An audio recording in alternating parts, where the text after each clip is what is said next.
Nós damos importância aos valores espirituais que a Bíblia ensina quando nós sentimos no nosso coração o que Deus também sente. Se a gente consegue sentir o que Deus sente, nós damos valor para os mandamentos. E hoje nós vamos ver finalmente o que fez o faraó dar valor aos mandamentos de Deus. Finalmente ele se rendeu e permitiu que os israelitas fossem para o deserto adorar a Deus. Nós vamos falar também sobre o valor da cruz. E o título de hoje é justamente esse: o valor da cruz. Mas como que o faraó descobriu o valor da cruz sendo do Velho Testamento? Nós vamos descobrir isso. Vamos para Êxodo capítulo 11, versículo 1. De aprender que o faraó só deixou o povo ir quando ele sentiu o que Deus sente. Qual foi a dor que Deus sentiu? Deus enviou seu filho, Jesus, seu filho primogênito, para morrer pelos nossos pecados na cruz. E para isso ele teve que se separar de Jesus espiritualmente. Quando Jesus grita: "Meu Deus, por que me abandonaste?" É porque o pecado nosso estava em Jesus e ocorreu esse separamento entre os dois. Mas Jesus não ficou desamparado, ele ressuscitou no terceiro dia, amém? E ele venceu a morte, venceu o pecado, e nos propicia a mesma vitória hoje, amém? E nós vamos ver que o faraó teve esse insight. Êxodo 11, versículo 1. Disse então o Senhor a Moisés: "Enviarei ainda mais uma praga sobre o faraó e sobre o Egito. Somente depois desta, ele os deixará sair daqui e até os expulsará totalmente. Diga ao povo, tanto aos homens quanto às mulheres, que peça aos seus vizinhos objetos de prata e de ouro. O Senhor tornou os egípcios favoráveis ao povo, e o próprio Moisés era tido em alta estima no Egito pelos conselheiros do faraó e pelo povo." Que incrível, nós vemos aqui no anúncio da 10ª praga, que finalmente o faraó iria reconhecer seu erro e deixaria os hebreus saírem. E mais, não sairiam de mãos vazias, os próprios egípcios iam dar objetos para poder manter os hebreus, para eles poderem ir até a terra prometida. E que incrível, fala aqui que Deus mudou o coração dos egípcios, tornou o coração favorável, porque o próprio Moisés era tido em quê? Em alta estima perante o povo. Não só o povo hebreu, mas o povo egípcio. Era tantos milagres, tantas pragas, que eles viram: não, esse homem é um homem de Deus. Ele fala a palavra de Deus, ele é um profeta do Senhor, então ele merece crédito. Então a gente vê aqui, quando você resolve fazer a vontade de Deus, as pessoas vão ver você de forma honrosa. Por quê? Porque você tem o Espírito Santo, amém? E Moisés era um homem cheio do Espírito de Deus. Versículo 4. Disse, pois, Moisés ao faraó: "Assim diz o Senhor, por volta da meia-noite passarei por todo o Egito. Todos os primogênitos do Egito morrerão, desde o filho mais velho do faraó, herdeiro do trono, até o filho mais velho da escrava que trabalha no moinho, e também todas as primeiras crias do gado. Haverá grande pranto em todo o Egito, como nunca houve antes, nem jamais haverá. Entre os israelitas, porém, nem sequer um cão latirá contra homem ou animal. Então vocês saberão que o Senhor faz distinção entre o Egito e Israel. Todos esses seus conselheiros virão a mim e se ajoelharão diante de mim suplicando: saiam você e todo o povo que o segue, só então eu sairei." E com grande ira, Moisés saiu da presença do faraó. O Senhor tinha dito a Moisés: "O faraó não lhes dará ouvidos, a fim de que os meus prodígios se multipliquem no Egito." Moisés e Arão realizaram todos esses prodígios diante do faraó, mas o Senhor lhe endureceu o coração e ele não quis deixar os israelitas saírem do país. Aqui nós vemos o anúncio da 10ª praga. Pelo anúncio, o faraó ainda não se arrepende. Ele só se arrependeria quando acontecesse a última praga. E qual que era essa praga terrível? Deus estava prestes a matar todos os primogênitos do Egito. Isso é, os filhos mais velhos de cada família. Para pensar quanta gente morreria nesse genocídio. Vamos fazer um censo aqui, vamos fazer uma estatística. Quem aqui é filho mais velho, primogênito, levanta a mão. Olha só, eu também. Mais da metade, digamos assim, 70% daqui não estaria vivo depois dessa praga. Então imagina quanta gente morreu nesse dia. Então a praga foi devastadora. E foi só com essa praga que o faraó finalmente se arrependeria. Porque Deus queria que o faraó entendesse o que significa perder o filho primogênito. O próprio Deus perderia seu filho primogênito, que é Jesus, o primogênito de toda a criação. Como eu falei, Deus perdeu Jesus no momento da cruz. O que Deus queria? Ele queria mostrar para o faraó o sentimento de perder seu filho. Imagine só, você que quer formar família, imagina só perder seu primeiro filho. Imagina a dor que o faraó estava prestes a sentir. Então por que o faraó mudaria? Por que o faraó obedeceria a Deus a partir daí? Porque finalmente ele entendeu com o coração o valor da cruz. Ele entendeu o que significa perder o filho primogênito. Da mesma forma que o faraó teria seu filho primogênito morrer, e aí seria o instrumento da libertação do povo egípcio, do povo hebreu, nós somos libertos por causa da morte de Jesus, o primogênito, amém? Então nós vemos aqui que o Velho Testamento, ele anuncia os valores do Novo Testamento, amém? Toda a Bíblia foi construída de forma progressiva para chegar em Jesus. Então Deus com essas pragas estava mostrando a preparação do terreno para a vinda de Jesus, amém? As realidades físicas do Velho Testamento se manifestam em realidades espirituais no Novo Testamento e nos dias de hoje, amém? Outra coisa que Deus quis mostrar aqui, quando sabemos que pessoas que nós amamos estão sofrendo por causa do nosso próprio pecado, é mais fácil a gente se arrepender do que quando a gente mesmo sofre a consequência do próprio pecado. Não é verdade? Então, nas 9 primeiras pragas, foi o próprio faraó que sofreu. Isso não fez o coração dele mudar. Mas quando ele viu o filho mais velho dele morrer, e os filhos mais velhos de todas as famílias do Egito morrerem, só aí ele quebrou o coração. Só aí ele ficou com o coração mole e suave para Deus. E qual que é o ponto aqui para a gente? Muitas vezes, principalmente em casamentos, quando a sua esposa, o seu marido, a sua mãe, seu irmão, quando eles são feridos, sentem dor por causa dos nossos erros, aí é mais fácil a gente se refletir no nosso coração e mudar a nossa atitude. Então se você luta com impureza sexual, pornografia, masturbação, você luta com ira, com arrogância, com orgulho, com egoísmo, com preguiça, e aí a pessoa que mora com você, a pessoa que você ama, que está perto de você, ela sofre, aí fere o seu coração. Aí você entende a necessidade de mudança, amém? Principalmente quando nós pecamos, entendemos que Deus sofre. Deus sofre porque Ele teve que se separar de Jesus. Jesus morreu por sua causa. Jesus morreu pela minha causa. O nosso pecado separou Jesus de Deus. Jesus esteve com Deus por toda a eternidade. O único momento que Jesus foi para as trevas foi na cruz, por causa do nosso pecado. E quando a gente entende que Deus sofre por isso, aí a cruz tem um efeito na nossa vida. Entendemos o tamanho da misericórdia de Deus na nossa vida, amém? Então é muito importante, irmãos, a gente meditar no valor da cruz. Entender que Deus perdeu o filho primogênito dele por nossa causa. Deus sentiu muita dor, uma dor que é imensurável.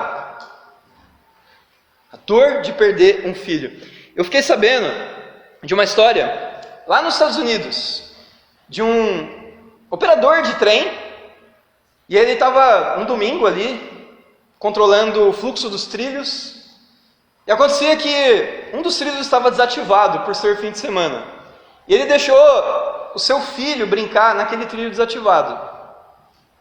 Ele estava brincando com seus brinquedos no trilho, e o que aconteceu? Infelizmente, nos trilhos que estavam funcionando, houve uma rota de colisão entre 2 vagões. Nesses vagões tinham aproximadamente 500 pessoas, somando os 2.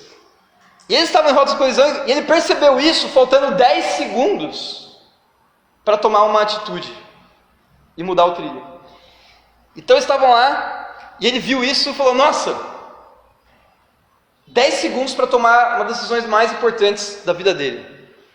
Se ele acionasse a alavanca, o trem mudaria o percurso, iria para o trilho desativado e mataria o filho dele. Mas se ele não acionasse a alavanca, os trens se colidiriam. E as 500 pessoas fatalmente iriam morrer, porque a velocidade era muito alta. Adivinha o que esse homem fez? Ele acionou a alavanca, sacrificou o filho dele e as 500 pessoas sobreviveram. Deus estava numa situação muito parecida com essa, irmãos. Ele olhou para Jesus, olhou para nós, aqui hoje, olhou para a humanidade e pensou, só tem um jeito de salvar a humanidade. Não só 500 pessoas, salvar bilhões e bilhões de pessoas. Era sacrificar o próprio filho dele, foi isso que ele fez. Ele sacrificou Jesus por amor ao ser humano. Por amor ao pecador. Ainda que nós não mereçamos, Deus fez isso por amor infinito, amém? Jesus perdeu até o relacionamento com Deus ali na cruz por você. Quanto você tem dado valor para a cruz hoje? Uma pergunta para você fazer no seu coração.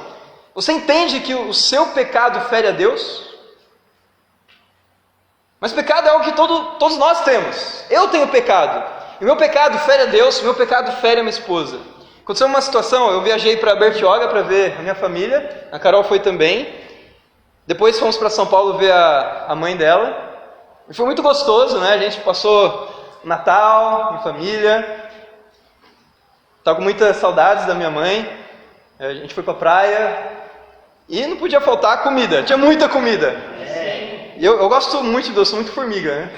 Eu gosto muito de doce, tinha pudim, tinha bolo, tinha chocotone, não tinha rabanada. Eu acho que é mais típico aqui do Rio de Janeiro, né? Mas eu descobri que em São Paulo também tem rabanada. Até hoje eu não sei o que é, né? Eu estou curioso. Eu preciso comer rabanada, me convide, por favor, que eu estou bem curioso. E aí, tinha muito doce, mas o olho foi maior que o estômago, eu comi muito doce. E feriu muito a Carol isso. A Carol olhou e falou, nossa, tinha um pote de sorvete enorme assim.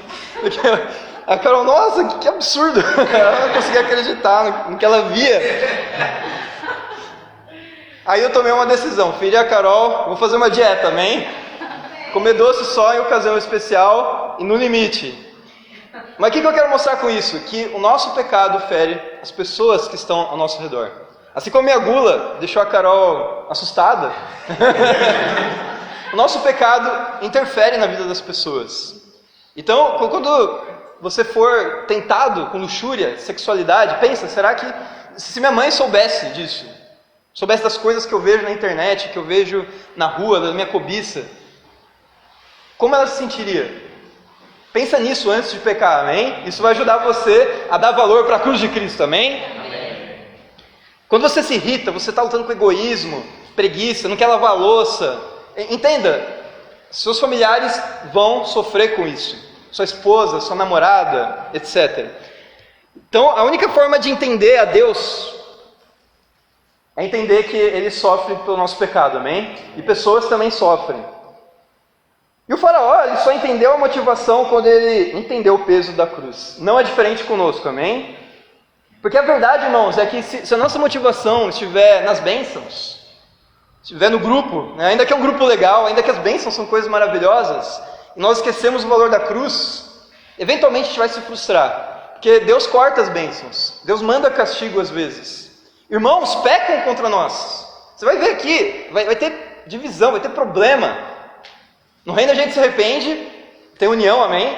Mas onde tem pecador e pecador, denominador comum é pecado. Então nós vamos pecar uns contra os outros. Se nossa motivação estiver no grupo, nós vamos nos frustrar e sair da igreja, abandonar a Deus. Mas se nossa motivação estiver em Jesus, a cruz de Cristo nunca vai te frustrar, amém? A cruz de Cristo sempre vai valer para perdoar os nossos pecados, nos apresentar justos, puros e imaculados diante de Deus. Então, se sua motivação estiver na cruz, você vai ser fiel até o fim, amém? E vai obedecer a palavra de Deus. Então, essa é a chave, irmãos. Essa é a chave, a motivação pela cruz de Cristo. Que promove o quê? Gratidão, amém? O que é gratidão? Gratidão é querer retribuir o que te fizeram. Então, se Jesus deu a vida por nós, a gente quer retribuir. A gente quer dar a nossa vida por Ele e por outras pessoas também. Por isso que a gente evangeliza, a gente compartilha a nossa fé, a gente acorda cedo para vir no domingo, na reunião. Por que a gente faz isso? Porque a gente tem tempos com Deus de manhã, porque confessamos nossos pecados, porque nós somos gratos a Jesus. É por isso que nós fazemos o que fazemos. Nunca perca o valor da cruz na sua vida. Por isso todo domingo a gente faz a ceia, a gente repete e repete cada vez mais, para que fique no nosso coração e não esqueçamos da cruz de Cristo, amém? Outra coisa interessante sobre essa praga, na anterior a gente viu a praga das trevas.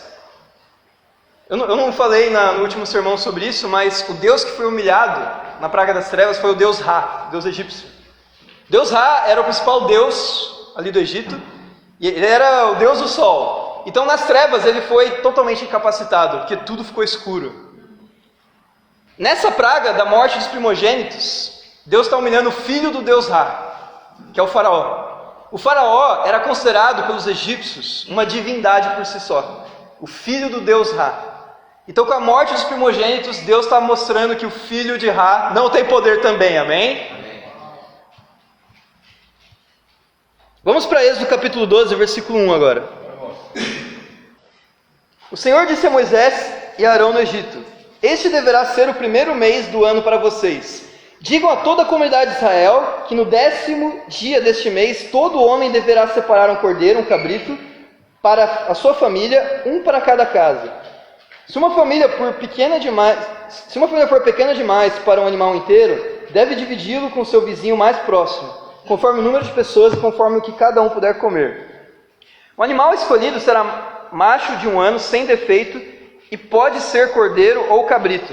Guardem-no até o 14º dia do mês, quando toda a comunidade de Israel irá sacrificá-lo ao pôr do sol. Passem então um pouco do sangue nas laterais e nas vigas superiores das portas das casas, nas quais vocês comerão o animal. Naquela mesma noite comerão a carne assada no fogo, com ervas amargas e pão sem fermento.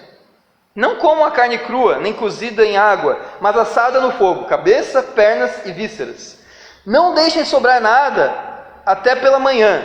Caso isso aconteça, queimem o que restar. Ao comer, estejam prontos para sair. Cinto no lugar, sandálias nos pés e cajado na mão. Comam apressadamente. Esta é a Páscoa do Senhor.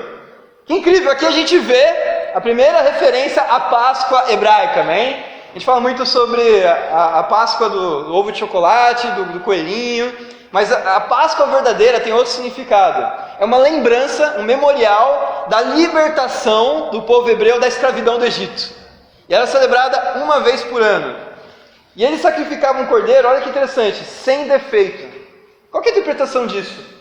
Obviamente esse cordeiro representa Jesus, amém? Amém. O sacrifício de Jesus para pagar os nossos pecados. E por que sem defeito? Porque Jesus não tinha pecado. Essa é a explicação para o cordeiro ser sem defeito. Porque Jesus não tinha nenhum defeito, ele era totalmente puro, amém? E aí Moisés ordena ao povo que passe um pouco do sangue desse cordeiro nas laterais e nas vigas superiores das portas das casas. Já vou explicar por quê. E aí, comeria o animal.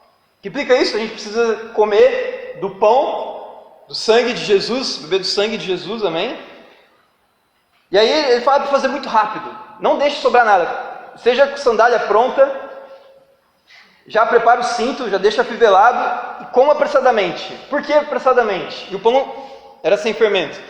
Porque como eles iam fugir, imagina só, se você esperar o pão fermentar, não dá tempo. Pode ser que os egípcios alcançassem os israelitas numa fuga. Ou os outros inimigos. Então era necessário comer super rápido, para não deixar a perseguição desencorajar os israelitas. Vamos continuar lendo, versículo 12. Naquela mesma noite passarei pelo Egito e matarei todos os primogênitos, tanto dos homens como dos animais, e executarei juízo sobre todos os deuses do Egito. Então aqui a referência a todos aqueles deuses que eu falei do Egito. Eu sou o Senhor. O sangue será um sinal para indicar as casas em que vocês estiverem. Quando eu vir o sangue, passarei adiante. A praga de destruição não os atingirá quando eu ferir o Egito. Este dia será um memorial que vocês e todos os seus descendentes celebrarão como festa ao Senhor. Celebrem-no como um decreto perpétuo. Durante 7 dias, comam pão sem fermento. No primeiro dia, tirem de casa o fermento, porque quem comer qualquer coisa fermentada, do primeiro ao 7º dia, será eliminado de Israel. Convoque uma reunião santa no primeiro dia e outra no 7º. Não façam nenhum trabalho nesses dias, exceto da preparação da comida para todos. É só o que poderão fazer. Celebrem a festa dos pães sem fermento, porque foi nesse mesmo dia que eu tirei os exércitos de vocês do Egito. Celebrem esse dia como decreto perpétuo por todas as suas gerações. No primeiro mês, comam um pão sem fermento, desde o entardecer do 14º dia até o entardecer do 21º. Durante 7 dias, vocês não deverão ter fermento em casa. Quem comer qualquer coisa fermentada será eliminado da comunidade de Israel, seja estrangeiro, seja natural da terra. Não comam nada fermentado.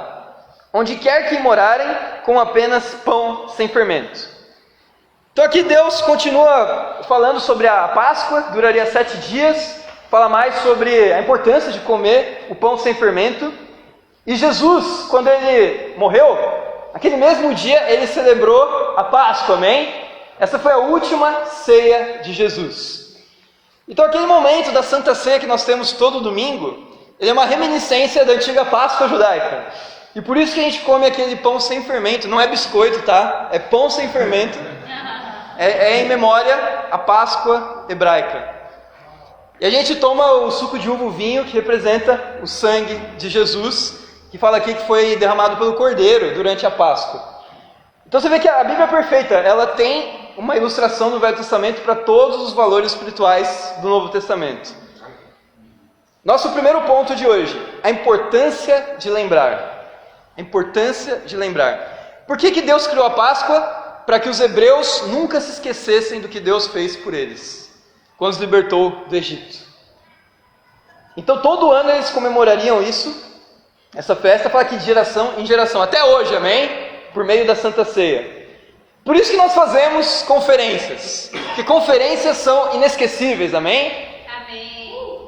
Nós tivemos esse ano conferência de mulher, vamos ter outras conferências de mulheres nos próximos anos. Olha só, é tão marcante, por quê? Minha esposa Carol, ela foi salva por causa de uma conferência de mulheres, amém? Foi o primeiro culto que ela foi. Nós temos a Evelyn também, a Evelyn foi salva por causa da conferência de mulheres. Foi o primeiro culto que ela foi. Então, muitas mulheres são salvas por causa de conferências. Nós vamos ter agora em fevereiro a Conferência Brasileira de Missões em São Paulo, amém? Amém. Se você não se inscreveu, por favor, hoje mesmo, entra lá no site, no formulário, cadastra. Por que isso? Porque aí os irmãos de São Paulo vão colocar você em alguma casa para te hospedar, amém? Se você não fizer isso agora, corre risco de não ter mais lugar, porque vem pessoas do mundo inteiro. Então São Paulo está abrindo as portas para todas as pessoas, todos os discípulos do mundo inteiro poder se hospedar para esse evento incrível para Deus, amém? Amém? Vão ser 4 dias de conferência, dia 14 em diante. E é muito importante, irmãos, vir na quinta já, porque vai ter eventos como devocionais, vai ser muito legal. Quem puder vir antes para poder ficar com os irmãos lá em São Paulo também é bom. Vai ter várias atividades pré-conferência também. Então, eu nunca esqueço cada conferência que eu fui. Já fui em conferência em Santiago, no Chile, já fui nas Filipinas, nos Estados Unidos, e é o mesmo padrão. Eu vi o amor do reino ali, amém? Eu vi a cruz sendo pregada, eu vi a união dos discípulos de Jesus, a hospitalidade, o altruísmo, o amor pela palavra de Deus, o zelo por Jesus. Eu fiquei muito inspirado. Então eu recomendo cada discípulo, cada pessoa que está aqui hoje, ir nessa conferência, amém? Amém. Se você tem dificuldades financeiras, está com problema para pagar a inscrição ou para viajar, primeiro tem algo chamado ID Jovem, para quem tem menos de 29 anos, que você pode ir quase de graça, viajar por qualquer lugar do país. E para quem não tem ID Jovem, nós temos a rifa, que a Camila está organizando com o Felipe. Nós tivemos uma vencedora da rifa, que foi a Érica, amém? A Érica ganhou o chocotone. Ela vendeu para ela mesma, então ela ganhou tanto o chocotone quanto o panetone. Então, essa rifa, para que serve? A gente vai arrecadar dinheiro para ajudar os irmãos que são carentes. Então a gente já levantou bastante dinheiro, vamos poder ajudar cada irmão que precisa. Então se você está precisando de ajuda para ir para São Paulo, vem falar comigo, ou com a Carol, ou com o Felipe ou com a Camila, tá? Para a gente poder ajudar você, para você não perder esse dia incrível, amém? Amém. Como eu falei, a terceira coisa sobre lembrança é a Santa Ceia. Santa Ceia, irmãos, é o memorial de Cristo. Nós lembramos, nos refletimos sobre o que Jesus fez na cruz por nós.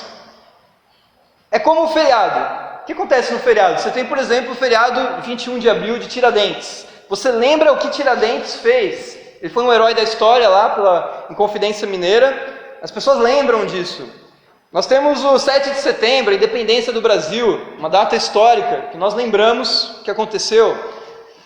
Natal, a gente lembra do nascimento de Jesus. A Páscoa, a gente lembra da ressurreição dele e da libertação da escravidão do Egito. Você vê, cada data especial é um cerimonial que nós lembramos de um evento.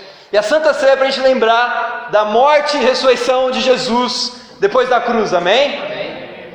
Então quando você tomar a Santa Ceia, entenda, é muito importante você lembrar. É muito importante você se refletir, orar, pensar no seu coração, amém? Vamos tomar a ceia com o coração convicto e puro diante de Deus. Amém. Vamos continuar lendo Êxodo 12, versículo 21. Vamos terminar essa sessão aqui. Então Moisés convocou todas as autoridades de Israel e lhes disse: escolham um cordeiro ou um cabrito para cada família, sacrifiquem-no para celebrar a Páscoa. Molhem um feixe de sopo no sangue que estiver na bacia e passem o sangue na viga superior e nas laterais das portas. Nenhum de vocês poderá sair de casa até o amanhecer. Quando o Senhor passar pela terra para matar os egípcios, verá o sangue na viga superior e nas laterais da porta, e passará sobre aquela porta e não permitirá que o destruidor entre na casa de vocês para matá-los. Obedeçam essas instruções como decreto perpétuo para vocês e para os seus descendentes. Quando entrarem na terra que o Senhor prometeu lhes dar, celebre essa cerimônia. Quando os seus filhos lhes perguntarem: o que significa essa cerimônia? Responda-lhes: é o sacrifício da Páscoa ao Senhor, que passou sobre as casas dos israelitas no Egito e poupou nossas casas quando matou os egípcios. Então o povo curvou-se em adoração. Depois os israelitas se retiraram e fizeram conforme o Senhor tinha ordenado a Moisés e Arão.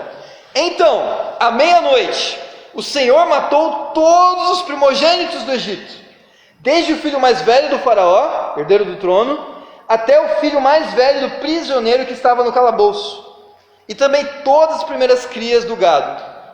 No meio da noite, o faraó, todos os seus conselheiros e todos os egípcios se levantaram.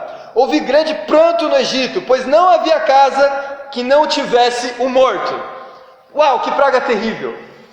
Muitas lições podemos aprender aqui. A primeira delas mostra a imparcialidade de Deus. Quem que acabou morrendo aqui? Nós vemos que morreu o filho do herdeiro do trono, o faraó, mais velho. Morreu também o filho mais velho do prisioneiro no calabouço. Deus não olha se você é rico ou se você é pobre. Deus é imparcial, amém? E nós temos que ser imparciais também. Quando a gente vai compartilhar a nossa fé, não temos que ser seletivo. Ah, aquele cara é fumante, eu não vou compartilhar com ele, porque eu não tenho fé por ele. Não, vamos levar o evangelho a todas as pessoas, amém? Outra coisa sobre o caráter de Deus. Ele prometeu para Moisés: à meia-noite eu vou passar e matar todos os primogênitos. Não foi 15 para meia-noite, não foi meia-noite e 15, foi exatamente meia-noite. Deus, ele é pontual, amém? Deus, ele não se atrasa. Nós, como discípulos, nós temos que aprender isso do caráter de Deus, em sermos pontuais, chegar no horário, amém? O culto de domingo, 10h30, começa certinho 10h30. Algum tempo atrás nós estávamos errando, começando um pouco depois, mas a gente se arrependeu, amém? Eu quero chamar os discípulos a chegar no horário, por respeito às visitas, por respeito aos irmãos, por respeito a Deus, amém? Então, por Deus, vamos chegar no horário. Bate-papo, tempo de evangelismo, tempo discipulado, os cultos de meio de semana, saídas, vamos chegar no horário. Ser pontual para poder respeitar os que chegaram cedo, amém? E outra coisa que nós aprendemos aqui, esse ritual interessante de pegar o sangue do cordeiro e passar pela viga superior e pelas laterais da porta. O que significa isso? Tinha um anjo destruidor, então a Bíblia fala sobre um anjo da morte, amém? Não é com foice, um esqueleto que tem foice, uma capa, necessariamente, mas existe um anjo da morte, como fala aqui. Deus chama ele de destruidor. Então quando esse anjo passava pelas casas, ele via se tinha um sinal do sangue do cordeiro na viga, nas laterais. Se tivesse essa marca, ele ignorava e passava adiante. Mas se não tinha, ele entrava e matava o filho mais velho. Então ele fazia uma pesquisa de casa em casa para ver quem tinha o sinal da marca do cordeiro. Segundo ponto de hoje: salvos pelo sangue do cordeiro. Essa é a mensagem da última praga. Somente o sangue do cordeiro pode nos salvar. O que significa salvar? É nos poupar do juízo. Assim como os israelitas foram poupados de ter seus primogênitos mortos, nós hoje somos poupados do inferno, amém? Se você tem a marca do sangue do cordeiro na sua vida. Mas a pergunta é: como eu faço para ter essa marca? Como eu faço para ser salvo da condenação, do juízo? A Bíblia fala sobre isso no Novo Testamento. Em primeiro lugar, o que significa salvação? De onde vem essa palavra? A gente sempre fala sobre ser salvo, mas o que essa palavra significa literalmente? Vamos ver algumas passagens. Lucas capítulo 1, versículo 77. Isso aqui fala sobre João Batista. Vamos começar no versículo 76, para pegar contexto. Lucas 1, 76. João Batista foi um homem de Deus que veio para preparar o caminho para a vinda de Jesus. Ele tinha quase a mesma idade de Jesus. E ele veio para uma missão muito importante. Vamos ver aqui. E você, menino, será chamado profeta do Altíssimo, pois irá adiante do Senhor para lhe preparar o caminho, para dar ao seu povo conhecimento da salvação, mediante o perdão dos seus pecados. Uau, aqui fala de João Batista, ele veio para preparar o caminho para o Senhor. Quem? Jesus Cristo, amém? E para dar ao povo conhecimento da salvação mediante o perdão dos pecados. Então a palavra salvação significa perdão dos pecados. Então o propósito de João é dar o conhecimento do perdão dos pecados. E Jesus? Para que Jesus veio? Mateus 1, 21. Está falando de Maria. Ela dará à luz um filho, e você deverá dar-lhe o nome de Jesus, porque ele salvará o seu povo dos seus pecados. Então João Batista, ele trouxe o conhecimento da salvação. Jesus é um instrumento da salvação, amém? Se você olhar na nota de rodapé, aqui no versículo 21, você vai ver que Jesus é a forma grega da palavra Josué, que significa o Senhor salva. Esse é o significado da palavra Jesus, o Senhor salva. Então Jesus, ele veio para tirar o pecado do povo, amém? Agora a gente sabe que salvação significa perdão. Mas o que significa perdão? Vamos para Jeremias 31. Jeremias 31, 31. O profeta Jeremias fala assim: estão chegando os dias, declara o Senhor, quando farei uma nova aliança com a comunidade de Israel e com a comunidade de Judá. Não será como a aliança que fiz com os seus antepassados, quando os tomei pela mão para tirá-los do Egito, porque quebraram a minha aliança, apesar de eu ser o Senhor deles, diz o Senhor. Esta é a aliança que farei com a comunidade de Israel depois daqueles dias, declara o Senhor. Porei a minha lei no íntimo deles e a escreverei nos seus corações. Serei o Deus deles e eles serão o meu povo. Ninguém mais ensinará ao seu próximo, nem ao seu irmão, dizendo: conheça o Senhor, porque todos eles me conhecerão, desde o menor até o maior, diz o Senhor. Porque eu lhes perdoarei a maldade e não me lembrarei mais dos seus pecados. Então, na antiguidade, antes de Jesus, como os judeus eram salvos? Tinha um sacerdote e o sistema sacrificial. Então, você pecava, você levava um cordeiro para o sacerdote, ele sacrificava o cordeiro para pagar pelo seu pecado e o pecado dele mesmo.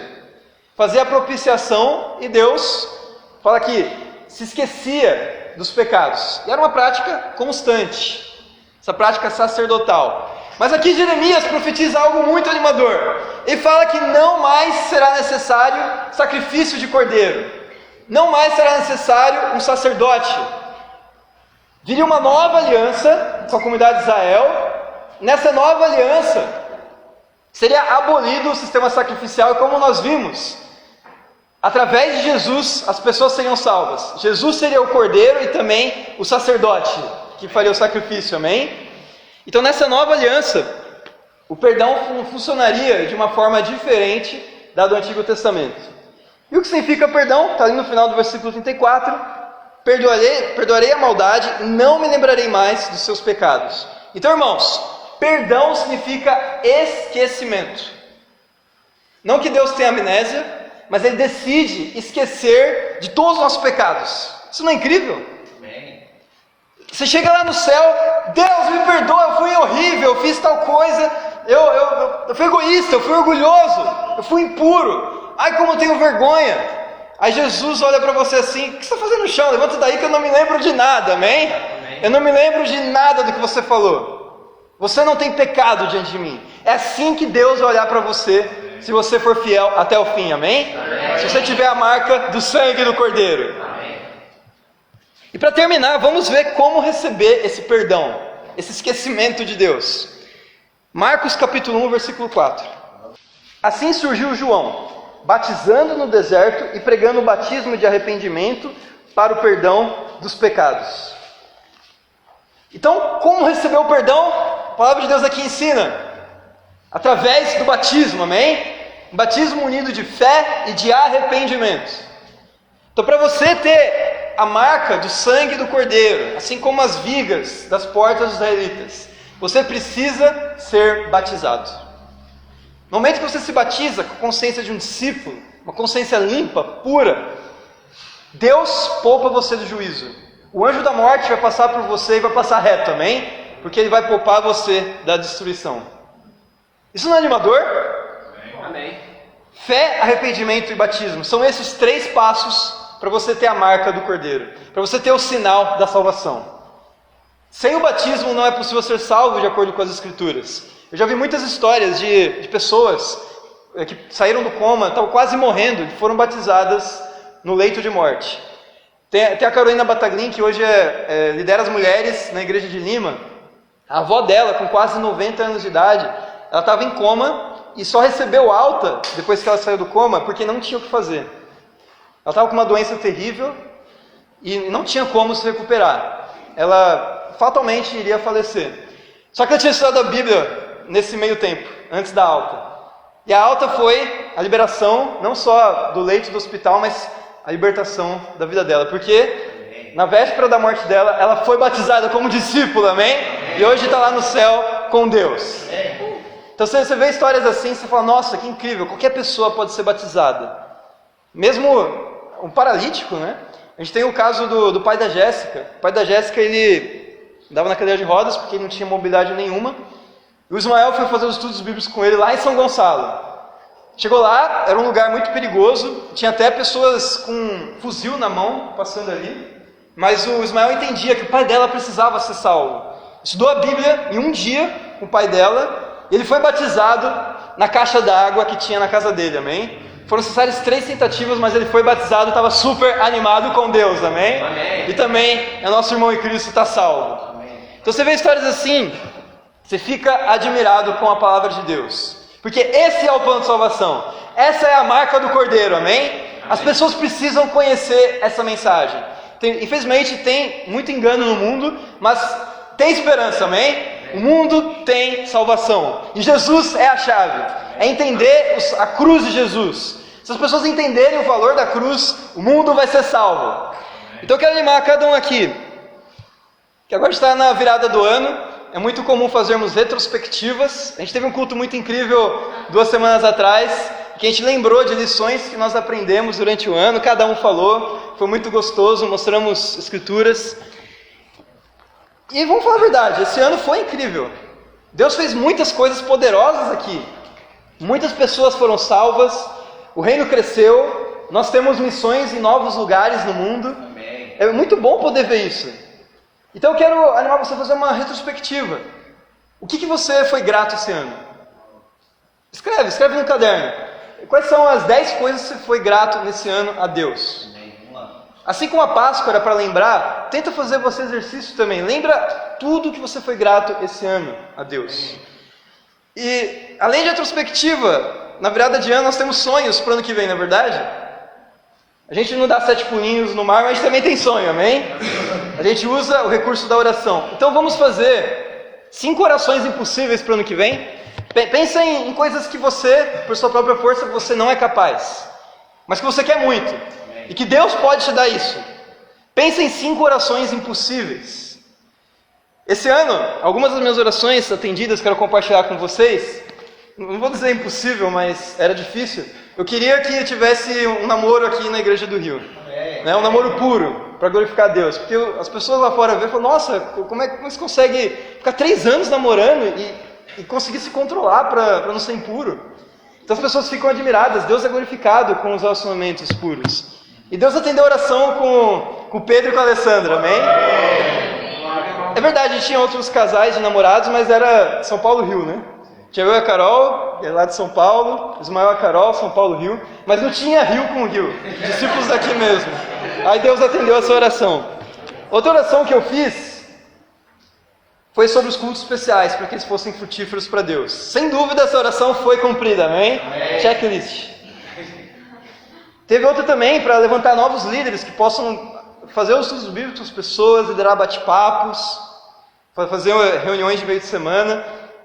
Eu estou muito grato a Deus que nós temos 4 incríveis bate-papos nesse ano, amém? E ano que vem vai ter mais ainda. E com certeza Deus ouviu minhas orações. Algumas Ele disse não, porque não é o tempo ainda. Mas se Deus dizer não para você, entenda, é para o seu bem. Pode não ser simplesmente um não, pode ser um depois. Você precisa perseverar. Não desista de suas orações, amém?